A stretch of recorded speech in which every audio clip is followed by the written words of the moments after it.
Karibu Juice ya African Story. Leo tupo kwenye matukio. Kama ni mara yako ya kwanza, unaweza kubonyeza neno subscribe kisha alama kengele. Pia usahau kulike na kucomment. Tunaanzia mwaka 1915. Mary Maron alitengwa na serikali ya USA kwa zaidi ya miaka 23 hadi anafariki mwaka 1938. Kisa alipika chakula kibaya na watu wengi wakaugua typhoid. Alikuwa anashindishwa ndani tu miaka yote hadi mwili wake uliparalyze. Walimbatiza jina la Typhoid Mary. Mary alikuwa mpishi maarufu sana miaka 1900 katika mitaa ya New York City, USA, Marekani, akiwapikia watu kwenye taasisi mbalimbali kama shule, hospitali na kadhalika.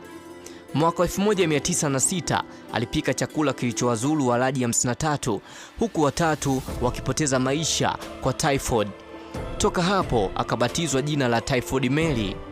Ubaya ni kwamba homa hii wakati huo ndio ilikuwa inaanza kuenea mjini humo, kwa hivyo moja kwa moja ilitafsiriwa kwamba Mary ndiye msambazaji mkuu wa typhoid kwa watu. Kutokana na dhana hiyo, serikali ya New York ilimtenga Mary na kumpeleka katika hospitali ya Riverside iliyopo mbali katika kisiwa cha North Plaza. Mary hakuamini kama kweli serikali imemuona hafai na kumtenga, eti kisa anaeneza typhoid. Daktari wangu ananiambia sina typhoid wala sina hata dalili za typhoid. Mimi ni mtu mzuri, iweje ninaendeshwa kama mtuhumiwa, kama mnyama? Mara kwa mara alipeleka mashtaka mahakamani kuishtaki bodi ya afya ya New York kwa kumtuhumu na kumtenga hadi mwaka wa 1910 alipoachiwa kwa makubaliano ya kwamba ataachana na kazi yake ya kupika baada ya kutengwa kwa miaka mingi.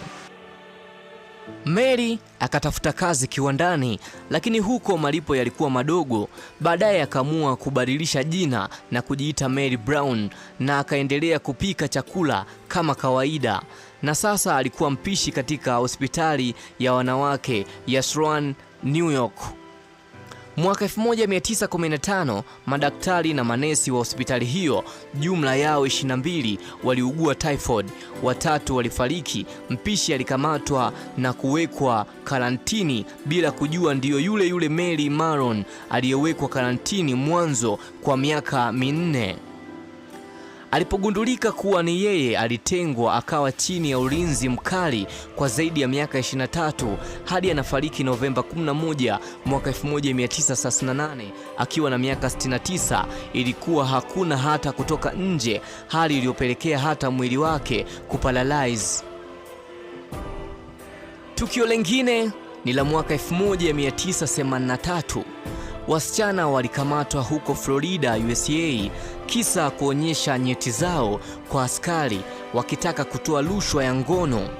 Msichana mmoja akiwa mbele ya mahakama alimwonyesha Jaji David A. Dimas bikini yake akisema ni kubwa, asingeweza kuonyesha nyeti zake kirahisi.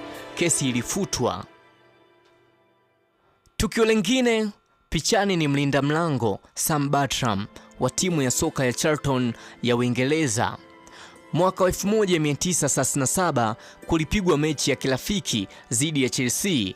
Ukungu ukaharibu na mechi kuahirishwa dakika 61. Sam alibaki golini dakika 20 nzima akijua mchezo unaendelea. Ilikuwa ni Disemba 25 mwaka 1937 ambapo ukungu mzito ulitanda wakati mechi ya mpira wa miguu kati ya Charlton na Chelsea ikiendelea. Ikabidi mechi iahirishwe, lakini golikipa wa Charlton Sam Bartram hakujua chochote. Aliendelea kukaa langoni hadi dakika 20 mbele. Mechi hiyo ilikuwa ikipigwa katika uwanja wa nyumbani wa Chelsea, Stamford Bridge. Iliishia dakika 61 kisha kuahirishwa kutokana na ukungu kuwa mkubwa.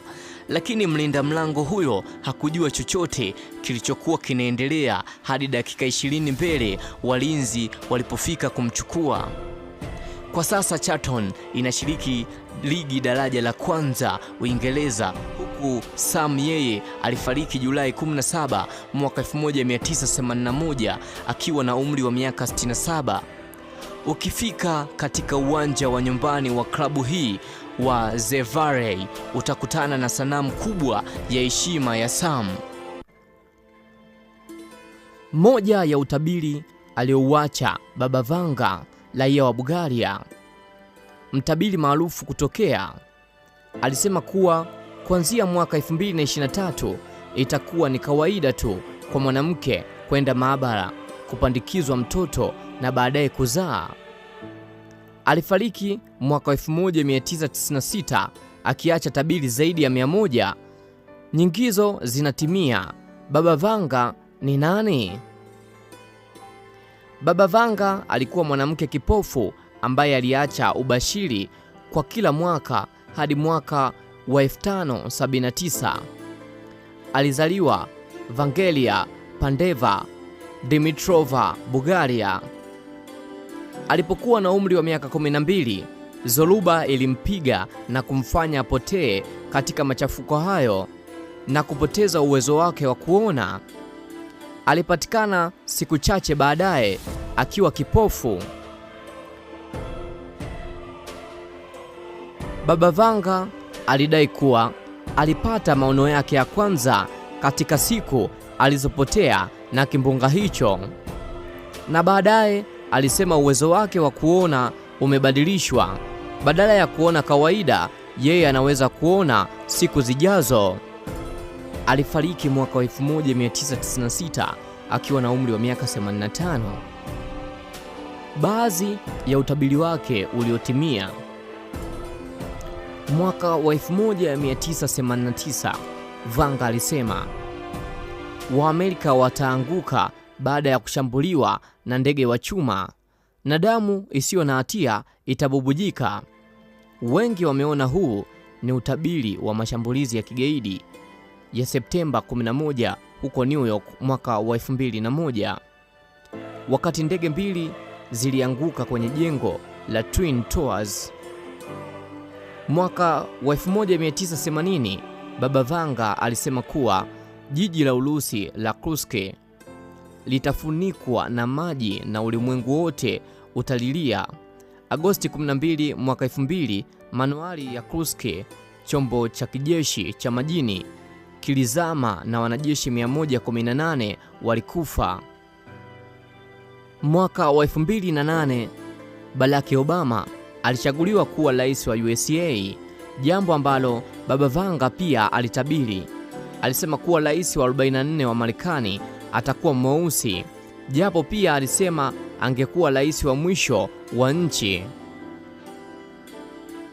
Utabiri mwingine alisema kuwa mwaka wa 2020 rais wa USA atapata ugonjwa wa ajabu. Wengi wanauona ni utabiri wa kweli baada ya rais Trump kuambukizwa COVID-19 mwaka huo, japo alitabiri zaidi kuwa angepata ukiziwi kutokana na ugonjwa huo. Baadhi ya utabiri wake kwa miaka ya mbeleni: dunia itakumbwa na njaa kali kati ya mwaka 2025 hadi mwaka 2028. Mwaka 2046 binadamu atakuwa anaweza kutengenezwa cloning viwandani. Mwaka 2066 Roma itakuwa chini ya dola ya Kiislamu baada ya kuanza kuishika dunia tangu mwaka wa 2043. Mwaka 2164 wanyama wengi watakuwa na mwonekano wa nusu binadamu. Mwaka wa 2167 kutazuka dini mpya na itavuna watu wengi. Mwaka 2371 kutakuwa na njaa kali duniani.